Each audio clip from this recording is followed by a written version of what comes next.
बिस्मिल्लाहिर्रहमानिर्रहीम, अस्सलाम वालेकुम। आप देख रहे हैं प्रोग्राम पब्लिक ओपिनियन और मैं हूं आपके साथ ज़रिया इरफान। प्रोग्राम में मुझे ज्वाइन कर रहे हैं सीनियर सहाफ़ी तज्ज़ियाकार अहमद वलीद साहब, रिजवान रज़ी साहब, जवाद फैज़ी साहब और ब्रिगेडियर रिटायर्ड फारूक हमीद साहब भी प्रोग्राम में मेरे साथ शामिल है, गुफ्तगू होंगे।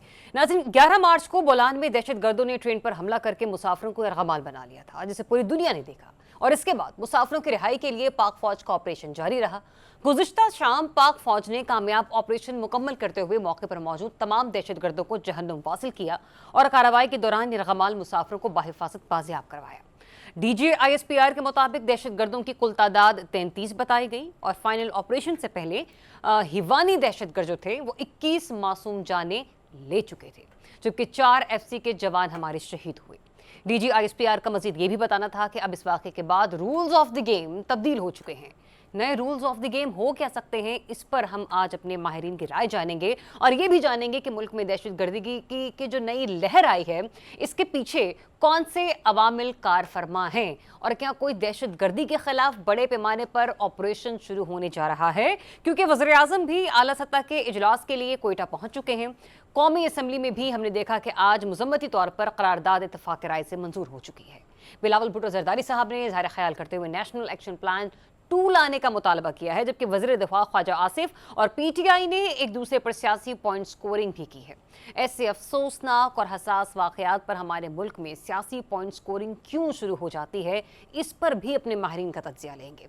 फिर दूसरा ये कि IMF ने IFBR की कारकर्दगी पर खासे सवाल निशानात लगा दिए हैं। माली साल के पहले 7 माह में FBR 605 अरब रुपए के शॉर्टफॉल का सामना है और अब IMF ने शॉर्टफॉल पूरा करने के दावे को मुस्तरद कर दिया है।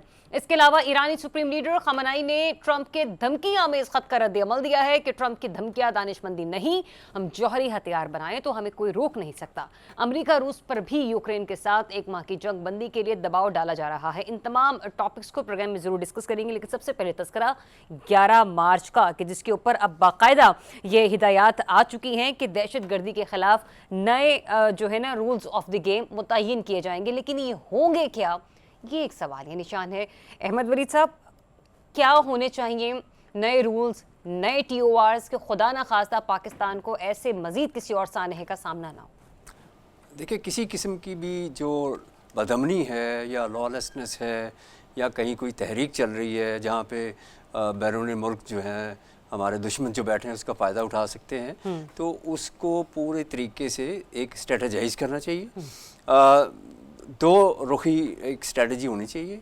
एक तो मुज़ाकरात का रास्ता बंद नहीं होना चाहिए और दूसरी तरफ अगर कोई वायलेंट किस्म के टेररिस्ट जो हैं वो अपनी जो राय है वो इम्पोज करना चाह रहे हैं या अपना जो इशू है उसको हाईलाइट करना चाह रहे हैं, तो उसकी भी इजाज़त नहीं होनी चाहिए। क्योंकि अगर उनके कोई मसाइल हैं तो वो बातचीत के ज़रिए से हल हो सकते हैं और ये नहीं है कि आप सिर्फ दहशतगर्दी करें। और वली साहब, आपको लगता है कि जितना कुछ हो चुका है इन पिछले 72 घंटों में, उसके बाद अब सिर्फ मतलब आप कह रहे हैं कि मुज़ाकरात भी होने चाहिए, या आपको नहीं लगता कि अब बस आओ देखें ना ताओ, हमारे भी इदारों को जो है ना बिल्कुल स्ट्रेट हो जाना चाहिए इनके साथ? नहीं, स्ट्रेट तो होना चाहिए। देखिए, जो वायलेंट एक्सट्रीमिस्ट हैं, जो वायलेंट फोर्सेस हैं, जो तशद्दुद का रास्ता अपना रहे हैं, जो दहशतगर्दी का रास्ता अपना रहे हैं, उनके ख़िलाफ़ तो उनको जाना पड़ेगा।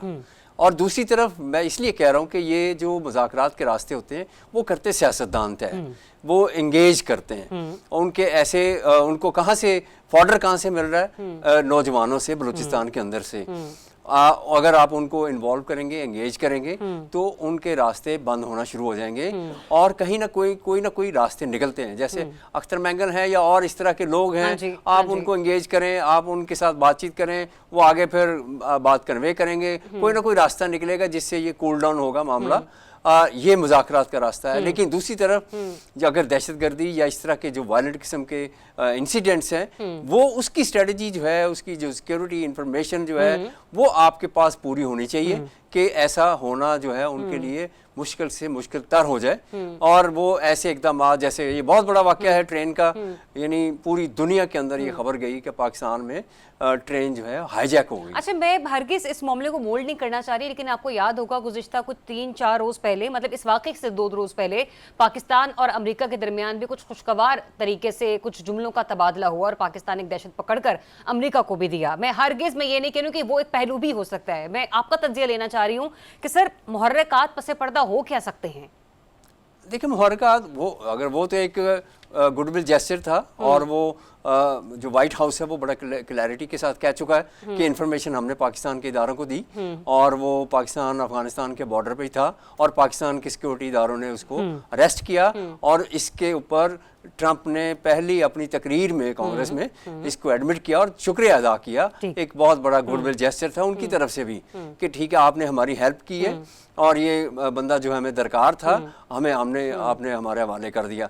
तो ये एक अच्छा इंप्रेशन गया, और मेरा ख्याल है कि अमेरिका जो है वो चाहता है पाकिस्तान के साथ जो अफगानिस्तान के अंदर सिचुएशन है उसके ऊपर अमेरिका को भी बहुत सख्त एतराज़ात हैं, बड़े कंसर्न्स हैं वहाँ पे जो असलहा छोड़ के गए उसके ऊपर, और वहाँ पे दाइश या दूसरे जो इस तरह के वायलेंट ग्रुप्स हैं जो एक्टिविटीज़ कर रहे हैं, वो सिर्फ अफगानिस्तान या पाकिस्तान में नहीं और मुल्कों में भी वहाँ से लोग जाके इस तरह की कार्रवाइयाँ कर रहे हैं। जो तर्जुमान दफ्तर खारजा ने आज इस मामले पर ब्रीफ किया ना वली साहब, उन्होंने कहा कि अफगान हुकूमत पर जोर देते हैं कि वो जिम्मेदारों के खिलाफ कार्रवाई करे, क्योंकि ट्रेस शुदा कॉल्स में अफगानिस्तान से राबतों का सुराग मिला है। मैं इस कॉन्टेक्ट में भी आपसे वो सवाल कर रही थी। बात ये है कि जो बॉर्डर है पाकिस्तान का, बड़ा पोरस किस्म का बॉर्डर है पूरा केपी और बलूचिस्तान के साथ, तो वहाँ से बड़े आसानी तरीके से वो इस तरफ पाकिस्तान में दाखिल होते हैं, कार्रवाइयाँ करके वापस अफगानिस्तान जाके छुप जाते हैं, और उनको पनाहगाहें मिली हुई हैं वहाँ पे। इसके ऊपर पाकिस्तान को अपना दबाव जो है वो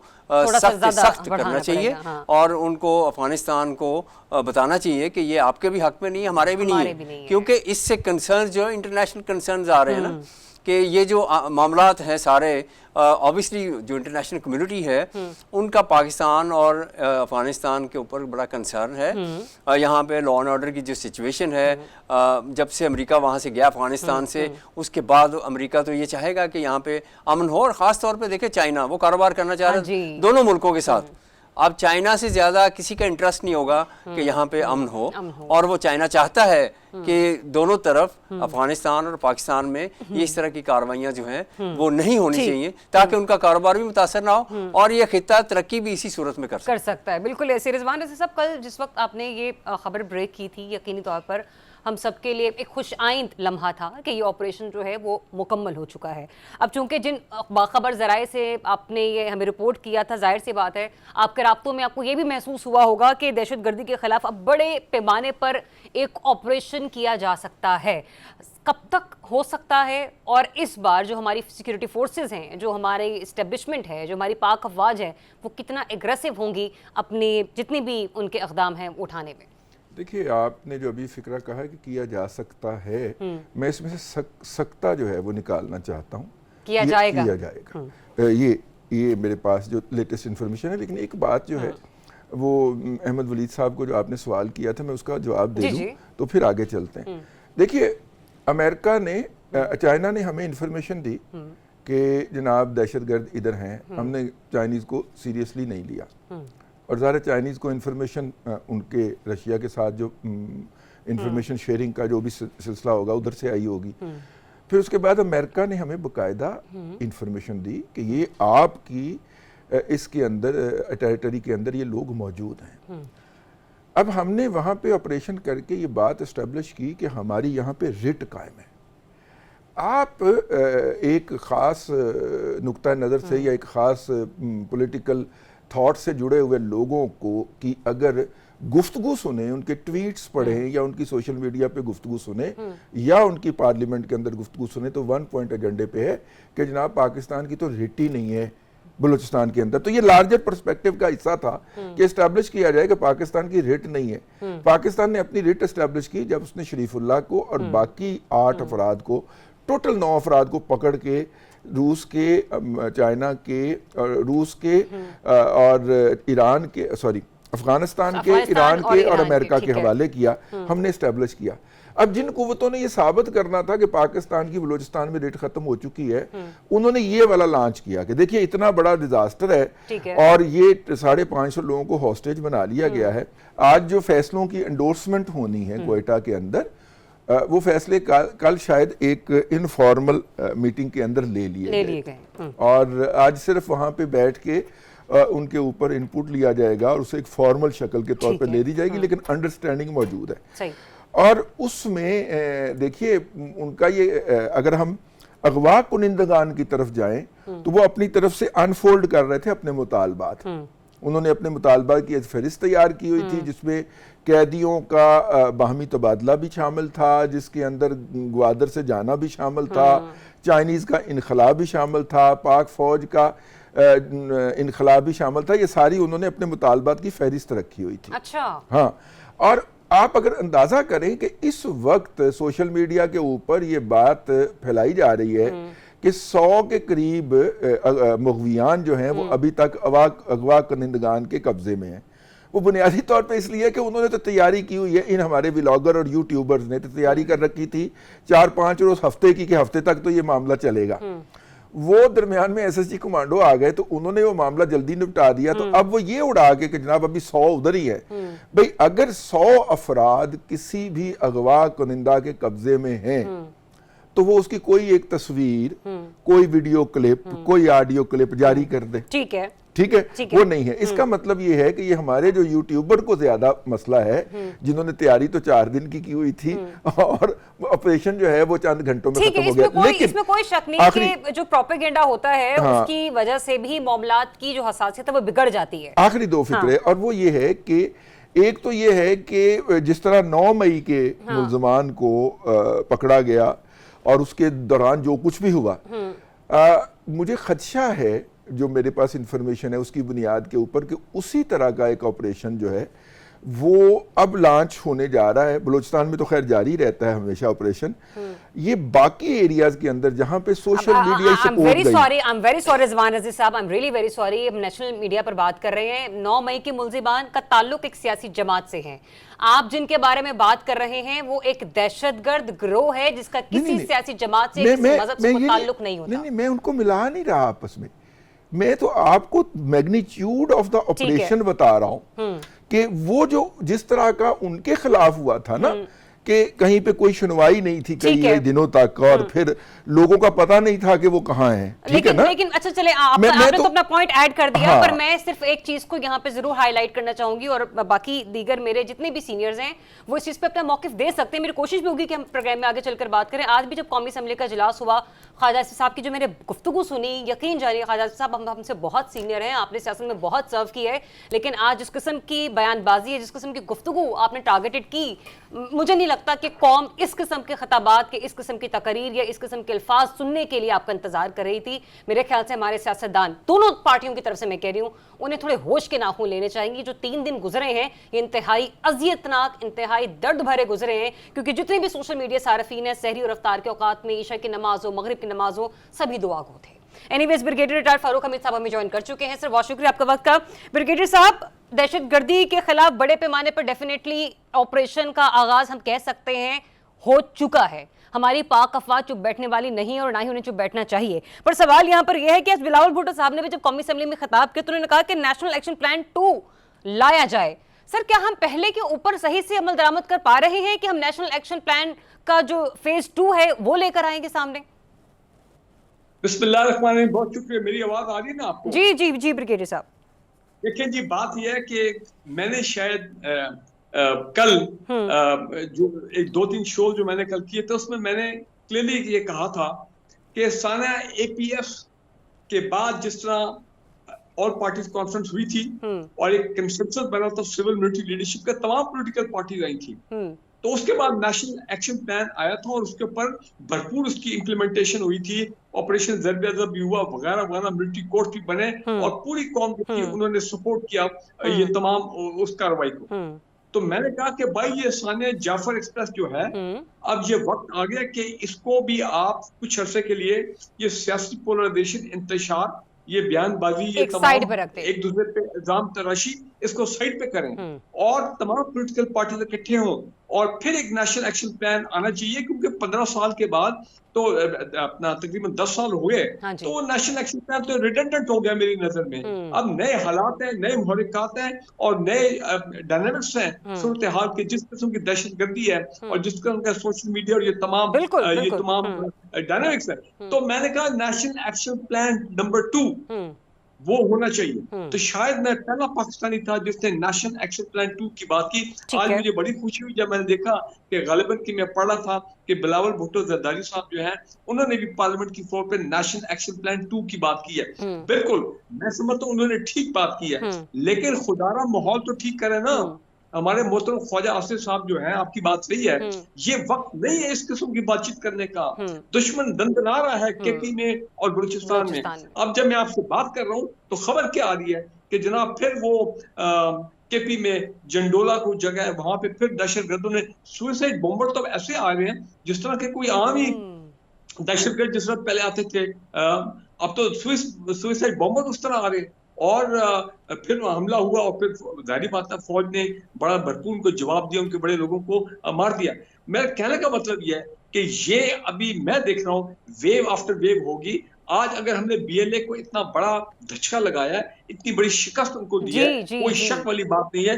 कभी पाकिस्तान ये दहशतगर्दी की तारीख में पाकिस्तान में कभी 35-36 दहशतगर्द एक साथ नहीं, बिल्कुल सुसाइड बॉम्बर, तो वो क्रेडिट तो बनता है। लेकिन पॉइंट नाउ इज दिस कि जनाब अभी अगर हमें whole of the nation approach करना है, पूरी कौम को तैयार करना है, पूरी कौम को इकट्ठा करके मुसल्लह फौज को सपोर्ट करना है, तो जनाब ये जो पॉलिटिकल एनवायरनमेंट है, ये जो सियासी इंतशार है, दिस हैज टू एंड। कुछ अरसे के लिए इसको फ्रीज कर दें, इसके ऊपर बैन लगा दें कि जनाब खुद सेल्फ इम्पोज बैन कि इस वक्त हम पाकिस्तान की बात करेंगे, पाकिस्तान की सालमियत की बात करेंगे। आपने और ये सिर्फ हमारे इदारों की जिम्मेदारी नहीं है ब्रिगेडियर साहब, ये इनफरादी तौर पर अगर देखा जाए तो हर एक मुहिब्बे वतन पाकिस्तानी की जिम्मेदारी होनी चाहिए कि इस वक्त हम अपने सोशल मीडिया को भी इस तरीके से इस्तेमाल करें कि जिससे खुदा न खास्ता हमारे मुल्क की सालमियत को नुकसान ना पहुंचे और दुश्मन का एजेंडा कामयाब हो। जवाब फैज़ साहब भी मौजूद है, मुझे जी जुमला मैं क्या दूं? जी प्लीज, मैं मेरी बात सुने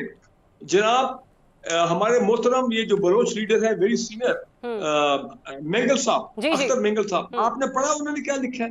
मैं तो यकीन जाने जब मैं वो पढ़ रहा था तो मुझे पसीने आ रहे थे, बिकॉज अख्तर मेंगल जो है बड़ी मुश्किल से उनको मना के हम आज से 10-15 साल पहले अकबर मुफ्ती की डेथ के बाद वो जो हालात क्राइसिस हो गया था बलूचिस्तान में और लग रहा था कि बलूचिस्तान गया अल्लाह ना करे, तो बड़ी मुश्किल से इनको लेके आए थे अख्तर मेंगल साहब को वापस, और फिर ये सुप्रीम कोर्ट में गए थे। 6 पॉइंट इनकी पिटीशन थी सुप्रीम कोर्ट में, और वहां पे फिर इनको इफ्तिखार चौधरी साहब ने इनको ठंडा किया और फिर ये मेन पॉलिटिक्स वापस आ। तो मैं कह रहा हूँ अख्तर मेंगल साहब क्या कह रहे हैं, उनकी बात सुने। वो बार बार हमें कोशिश कर रहे हैं, बार बार हमें वार्न कर रहे हैं कि भाई कुछ हालात को ठीक करो। क्या कह दिया उन्होंने? सरफराज बुख्ती साहब ने अपनी बलूचिस्तान असेंबली में उन्होंने कहा कि मैं 100 मरतबा बातचीत करने को तैयार हूँ। भाई आपको कौन बोल रहा है बातचीत करने से? ठीक है साहब, आपने जो पॉइंट हाईलाइट किया है मैं इसी को आगे लेकर बढ़ती हूँ। एक तरफ फौजी हिकमत अमली है, लेकिन सियासी हिकमत अमली को अगर आपने इम्प्लीमेंट नहीं किया तो बहुत बड़ा नुकसान ना खुदा ना खास्ता हो जाए। ठीक है, सिक्योरिटी लैब्स तो थे ही, लेकिन पॉलिटिकल लैब्स कहीं उससे ज्यादा निकले हैं। जवाब फैज़ साहब, आपका तज्जिया लेने से पहले एक रिसर्च में आपके सामने रखना चाहूंगी कि पाक institute for piece and studies के मुताबिक एक सिक्योरिटी रिपोर्ट मंजर यहाँ पर आई जो कि ये बताती है कि 2024 में दहशतगर्दी के मजमूई तौर पर 521 वाकयात रूनुमा हुए हैं, और सबसे ज्यादा ये दहशतगर्दी के वाकयात सर बलूचिस्तान में रूनुमा हुए हैं कि जिनकी टोटल तादाद जो है वो 171 है। तो ये जो नेशनल एक्शन प्लान 2 का हम लोग बात कर रहे हैं, जिसका हम लोग अभी हवाला दे रहे हैं, सर क्या इसकी नौबत आन पहुंची है? चाहिए कि अहले सियासत को वो वाकई थोड़ी देर के लिए सियासत मतरूक कर दे और मुल्क का सोच ले। ये मुल्क है तो सब कुछ है। ख्वाजा आसिफ साहब का जिक्र आया, वो जवाब में जो कह रहे थे वो आज शायद ना कहा जाता तो बेहतर था। लेकिन देखिए, अगर हम दहशतगर्दों की बात करेंगे तो फिर अंदरूनी तौर पर भी तो बात करनी पड़ेगी ना। ख्वाजा साहब ने ये जुमला तो सही कहा ना कि अगर इमरान नहीं है तो पाकिस्तान नहीं है। ऐसे जुमलों को भी हमें सोचना चाहिए करते हुए, कहते हुए। मैं समझता हूं कि तमाम अहले सियासत को भी तौबा करके पाकिस्तानियत को सबसे मुकद्दम जान लेना चाहिए। किसी शख्सियत को रेड लाइन बनाने की बजाय पाकिस्तान को रेड लाइन बना लेना चाहिए, सारे मसले हल हो जाएंगे। दूसरी अहम बात इसमें, जिस तरह आपने बात की, रमजान के दिन जा रहे हैं, माशाल्लाह तमाम चैनल्स पे शोबिस के सितारे रमजान की फजीलत बयान कर रहे हैं, तो उलमा को भी चाहिए और तमाम को चाहिए कि वो इस मौका पर हुब्बुल वतनी के हवाले से, फितना और फसाद के हवाले से वो तफसीर बयान करें, ना कि हम उसको भी सिर्फ आओ जाओ ढोलक बजाओ और निकल जाओ, ये ना करें। रमजान के साथ इस वक्त रख ही लें 1 पॉइंट एजेंडा, पाकिस्तान, इसकी मोहब्बत, फितनों से निजात, और जिस तरह जहन बनाए जाते हैं पाकिस्तान के खिलाफ फितनों के हवाले से, फितनतुल खवारिज के लोग। आर्मी चीफ ने भी गुज़िश्ता दिनों कहा, इसी बात को दोहराया था कि किसी को इस्लाम की गलत तशरीह करने की इजाजत नहीं है। खवातीन को भी तालीम उसी तरह हासिल करने का हुक्म दिया गया कि हर मर्दो जन पे इल्म हासिल करना फर्ज है। ये अल्लाह ने कह दिया, उसके नबी ने कह दिया सल्लल्लाहु अलैहि वसल्लम। इसके बाद तो हमें इन चीजों की तरफ हमारी सबसे ज्यादा तवज्जो होनी चाहिए। रह गई एक और बात, वो ये है, देखिए इस पूरे सेट को देखिए कि एक तरफ अभी वो ट्रेन हाईजैक होती है, आग लगती है, धमाका होता है, और उसी वक्त ही इंडियन चैनल्स के ऊपर जो सेट लग जाते हैं, जिसपे BLA के तर्जुमान भी आना शुरू हो जाते हैं, जिसपे पाकिस्तान, अच्छा हमें नहीं पता उन चीजों का, और उन्हें सब कुछ पता था ये हो रहा है, ये हो रहा है, एग्जैक्टली वो भी रिपोर्ट नहीं कर रहे, और जो हमारा मुखालिफ मुल्क है वो खुलकर प्रोपेगेंडा कर रहा है। आर्मी चीफ के हवाले से मुहिम चलाई गई और आकबतना अंदेश कुछ ऐसे पाकिस्तानी या पाकिस्तानियत का नाम लेने वाले जो बैरून मुल्क बैठे हैं, मैं उसकी बात नहीं करता जिसने सुहेल अहमद से लेके अमानुल्लाह को इस्तेमाल किया, आफ्ताब इकबाल की बात नहीं करता, मैं बात नहीं करता मुईद पीरजादा अब्बे दे अंगूठे वाले दी, मैं उसकी भी बात नहीं करता। लेकिन जो ना चाहते हुए भी इस चक्कर में पड़ चुके हैं, इस चक्कर में फंस चुके हैं कि बस एंटी स्टैब्लिशमेंट या फौज के खिलाफ जो भी है उसको रीट्वीट या रीपोस्ट करना है, इस तासुर को खत्म करना होगा। मुझे अच्छा लगा आपका ये कहना कि हमें सोशल मीडिया को या सोशल मीडिया को एंटी सोशल मीडिया नहीं होना। ठीक है फैज़ी साहब, जिम्मेदारी है ये। पॉइंट आपका आगे, और आपने भी बहुत अहम जो पॉइंट्स है वो इस मामले पर हाईलाइट किए कि हमें फिलहाल करना क्या चाहिए, क्योंकि हमारे सिक्योरिटी फोर्सेस ने, हुकूमत वक्त ने, हमारी सियासी शख्सियात ने तो कुछ फैसले ले रहे हैं ही, लेकिन मैंने फिर कहा कि एक मुहिब्बे वतन पाकिस्तानी की हैसियत से कुछ फैसले हमें भी कर रहे हैं और उनको लेने की अब जरूरत आन पहुंची है। एक ब्रेक भी लेते हैं, ब्रेक के बाद आपको फिर से ज्वाइन करेंगे। Stay tuned. जी वेलकम बैक वंस अगेन। नाज़रीन, एक तरफ तो सिक्योरिटी चैलेंजेस हमें दरपेश हैं, तो दूसरी तरफ जो मौशी अहदाफ हैं उनको भी जो है वो काबू करना इस वक्त हुकूमत वक्त के लिए बहुत बड़ा चैलेंज बन चुके हैं, और एक ही वक्त में इन दोनों चैलेंजेस से नंबर आजमा जो हमारी गवर्नमेंट है डेफिनेटली उसके लिए परेशानियां तो इस वक्त बहुत ज़्यादा है, क्योंकि आपको याद है कि जो IMF का वफ्द है 9 रुकनी, वो इस वक्त पाकिस्तान में मौजूद है, और पाकिस्तानी वफ्द से जो हमारी हुकूमती वफ्द की मुलाकातें चल रही हैं उसमें किसी हद तक तो कोशिश की जा रही है कि कहीं ना कहीं जो हमें मिलने वाली नई किस्त है उसके लिए वो TORs या वो पॉइंट्स जिनकी कॉम्प्लीमेंट मांगी थी हमसे IMF ने, वो उनको कंप्लीट करके उन्हें दे दिया जाए। लेकिन IMF शायद हमसे फिर एक बार डू मोर का मुतालबा कर रहा है, और अब कहा यह गया है कि IMF ने FBR की कारकर्दगी पर कई सारे सवालात उठा दिए हैं, जिसमें IFPR का टैक्स शॉर्टफॉल जो 7 माह का है वो 605 अरब रुपए तक पहुंच चुका है। अब कहा यह है IMF ने कि पाकिस्तानी हुकाम को रेवेन्यू बढ़ाने और अखराजात कम करने पर जोर दे। अब ये अखराजात कैसे कम होंगे जबकि हमारी काबीना का हुजूम ही बढ़ता चला जा रहा है। रिजवान रज़ी साहब, इस चीज़ का जिक्र मैं इसलिए कर रही हूँ क्योंकि ये भी एक पॉइंट, एक नुक्ता सामने आया इस मीटिंग के दौरान कि राइट साइजिंग की जाएगी, सरकारी सतह यानी कि सरकारी मुलाजमीन की तरफ की जाएगी, ग्रेड 17 से 22 तक 700 और निचले दर्जे की हज़ारों असामियाँ ख़त्म होने का इम्कान है। 1.5 लाख असामियाँ हैं ग्रेड 16 और उससे नीचे की, जो कि ख़त्म कर दी हैं सरकार ने, यानी उनके ऊपर वो खाली हुई, उसके ऊपर रिक्रूटमेंट नहीं की जा रही। देखिए, गुज़िश्ता 2 दिनों के अंदर पाकिस्तान की मईशत के हवाले से 2 मुस्बत खबरें आई हैं। आज स्टॉक मार्केट इसलिए 1000 पॉइंट ज़्यादा ऊपर गई है। एक तो ये है कि चीन के कल की एक तो स्टॉक मार्केट का हवाला नहीं थे, आपने खुद कहा था कि जरिए आप स्टॉक मार्केट से गिनती के चंद फीसद लोगों का लेना ऊपर गई है, मैंने ये नहीं कहा। अच्छा। मैंने कहा उन खबरों के नतीजे में मूडीज ने पाकिस्तान के बैंकों की रेटिंग जो है वो स्टेबल से पॉजिटिव कर दी है। ठीक है, एक तो ये खबर थी जिसका इम्पैक्ट आना था। दूसरा, चीन के वजीर आजम पाकिस्तान के दौरे पर तशरीफ ला रहे हैं। अच्छा। इसमें एक पॉजिटिविटी भी है और एक नेगेटिविटी भी है। पॉजिटिविटी ये है कि चीन किसी भी सूरत में पाकिस्तान को तनहा नहीं छोड़ना चाह रहा, और ऐसे मौके के ऊपर जब ट्रंप साहब चौके छक्के मार रहे हैं और पाकिस्तान के बारे में मुख्तलिफ बातें हो रही हैं, तो उनका इधर आना। लेकिन ये दौरा जो है ये सदर ही का दौरा था, और अगर सदर ही नहीं आ रहे तो इसका मतलब है कि चीजें उन चाइना की तवक्को के मुताबिक आगे नहीं बढ़ रही हैं। इसके दोनों पहलू निकाले जा सकते हैं, लेकिन मैं इसे पॉजिटिव ले रहा हूँ कि चलें ईद के फौरन बाद चीन के वजीर आजम जो हैं वो पाकिस्तान के दौरे पे आएंगे। इकोनॉमिक फ्रंट से इन तमाम मुस्बत अशारियों के साथ ये बात अपनी जगह के ऊपर के रेवेन्यू शॉर्टफॉल है, और रेवेन्यू शॉर्टफॉल का हवाला उन्होंने इसलिए दिया है कि पाकिस्तान की हुकूमत पेट्रोलियम की प्राइसेस को रैशनलाइज करने के ऊपर और ख़ास तौर पे पेट्रोलियम डेवलपमेंट लेवी ख़त्म करने के ऊपर IMF से इसरार कर रही है, जिसका मतलब है कि हुकूमत के पास 60 रुपए का कुशन होगा, वही 60 रुपए में से 60 पैसे आपको मुंतकिल करे या 60 के 60 रुपए कर दे, ये उसकी प्रोरोगेटिव होगा, लेकिन उसके पास कुशन आ जाएगा। एक तो ये बात होगी। दूसरा, हुकूमत चाहती है कि इलेक्ट्रिसिटी जो है उसके अंदर कमी करने की इजाजत दी जाए और वहां से जो रेवेन्यू शॉर्टफॉल आना है। IMF कहता है यार 605 तुम्हारा पहले शॉर्टफॉल है, हाँ जी। ऊपर से आप ये वाला हिट लेने की बात कर रहे हैं, तो फिर आप पूरे कैसे करेंगे? एक मिनट, पूरे कैसे करेंगे? ये मैं एक सवाल जनरेट करती हूँ ना फैजी साहब से, जरा उसका जवाब लेती हूँ। जवाब फैजी साहब, क्या ये 605 जो है ये इस तरीके से पूरे किए जाएंगे? क्योंकि कहा यह जा रहा है कि अगले माली साल टैक्स रेवेन्यू का हदफ जो है वो 15,000 अरब रुपए से ज्यादा रखने की तजवीज भी दी जा रही है। तो 605 जो अब नहीं पूरा हुआ वो अगले बजट में टैक्सेस लगा के पूरा कर देंगे। 12,000 इस दफा का है तो वो 15,000 अगली दफा। ठीक जी फैजी साहब।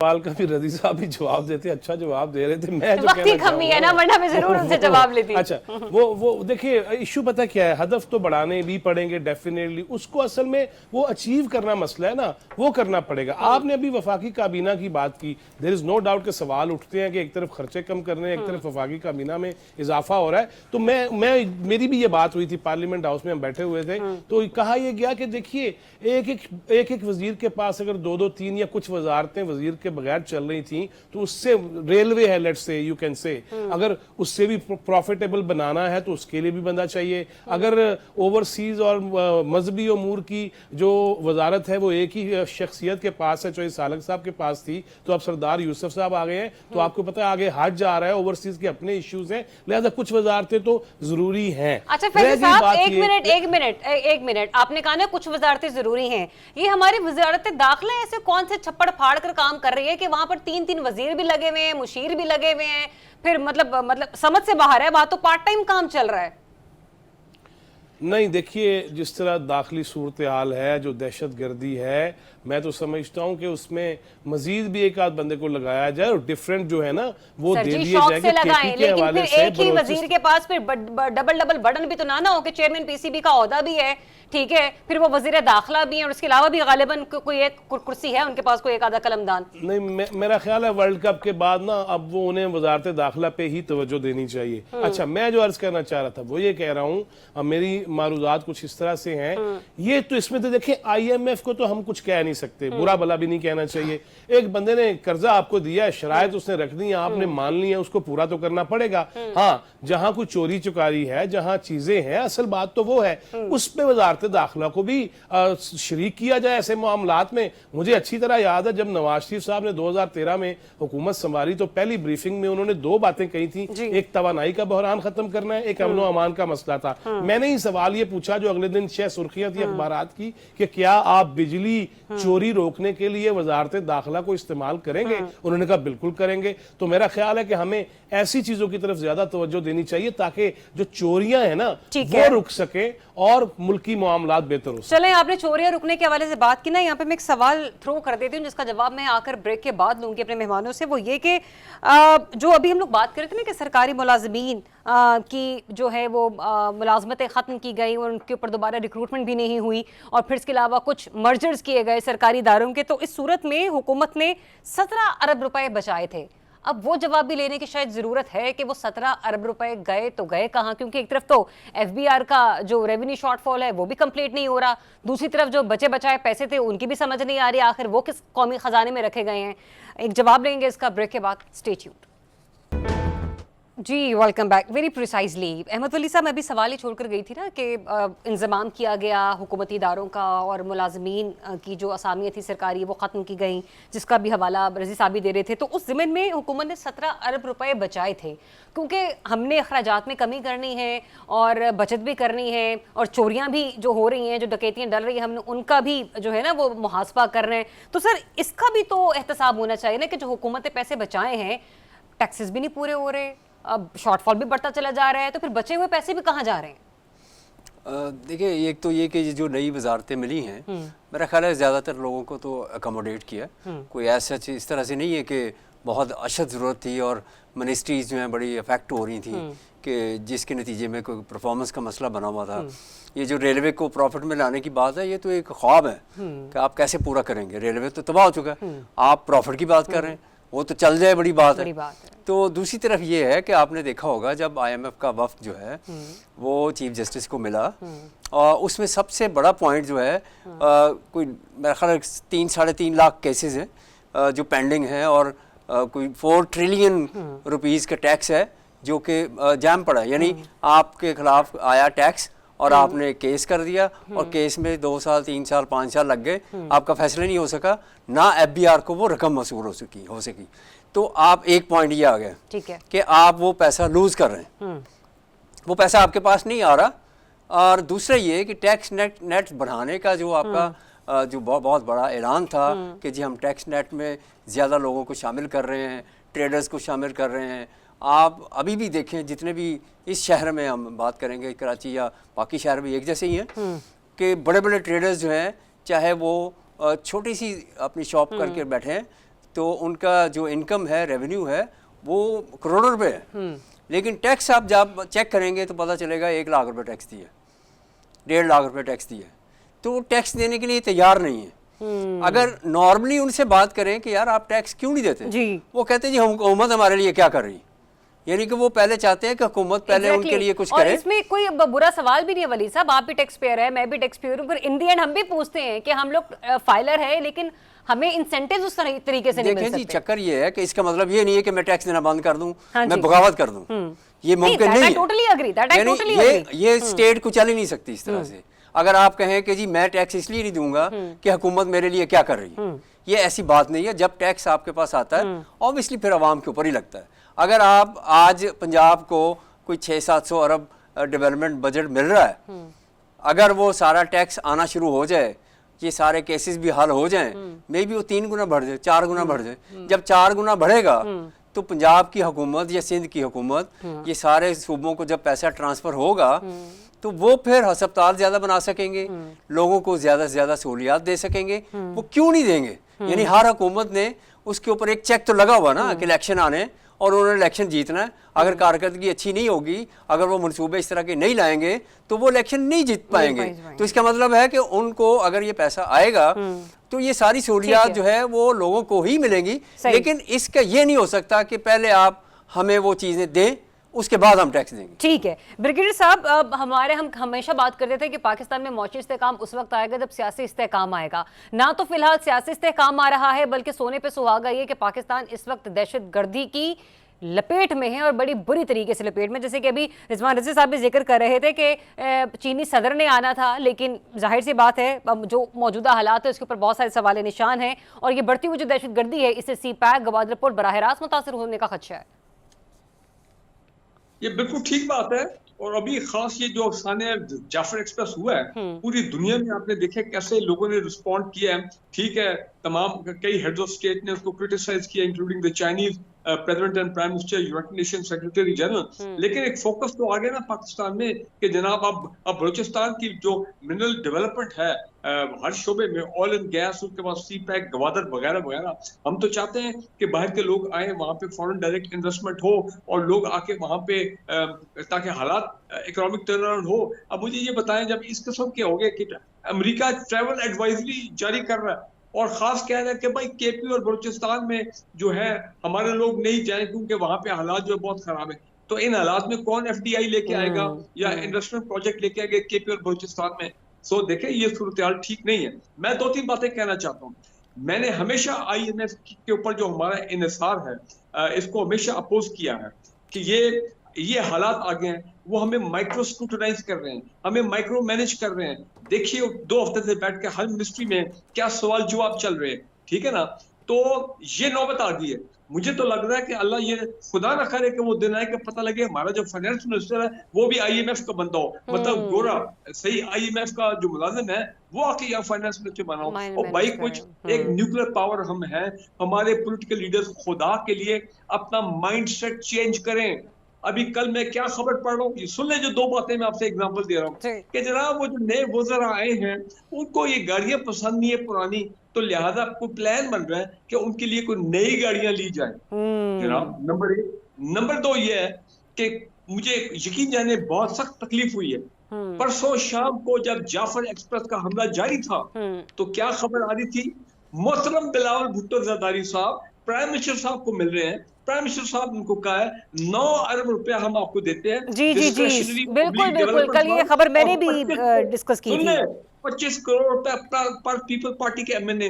यार खुदा का खौफ करो, यही तो हम रोना रोते हैं कि ये डिस्क्रेशनरी ग्रांट्स ये तो खत्म हो गई थी, ये डेवलपमेंट फंड, ये अब मैं क्या लफ्ज इस्तेमाल करूं, द पार्लियामेंटेरियन ठीक। और political leadership has to change their mindset. ठीक है। माइंडसेट चेंज करेंगे तो फिर हमारी जान छोड़ेगी। बिल्कुल Otherwise ये बिल्कुल, मुद्दा हमें ऐसे ही चलता अपना रहेगा। और माइंडसेट दूसरी चेंज करना फोटोग्राफ पड़ेगा, मैं ना कहना सिर्फ चाह रहा हूं, पॉलिटिकली बल्कि इकोनॉमिकली भी। पाकिस्तान मेरे की पास वक्त करप्ट बिल्कुल खत्म ने हो चुका है जो- ब्रिगेडियर साहब, मुझे क्लोजिंग की तरफ बढ़ना है। मुझे बार बार कहा जा रहा है आपकी जो तजावीज़ है, जाहिर सी बात है वो आपने इस टेलीविजन के थ्रू हुकूमत तक पहुंचाने की कोशिश की। वी जस्ट होप कि जितनी भी गुफ्तगू हमारे माहिरीन ने की, हुकूमत कुछ तो उसके ऊपर कान धरे। इजाज़त दीजिए, अपना बहुत सा ख्याल रखिए, अल्लाह हाफिज़।